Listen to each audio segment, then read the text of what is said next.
How to enable quiet mode on Instagram. Hey everybody, this side Nina from Kriya Login Delete. Without any further ado, let's jump right into the process. Open up your Instagram from your device and tap onto your profile on your bottom right.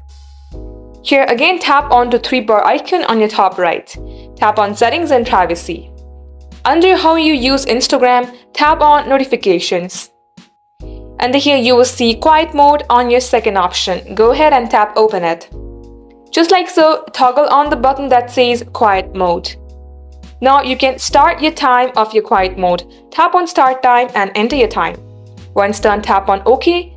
And on the end time, enter the time when you would like your quiet mode to disappear. Once done, tap on OK.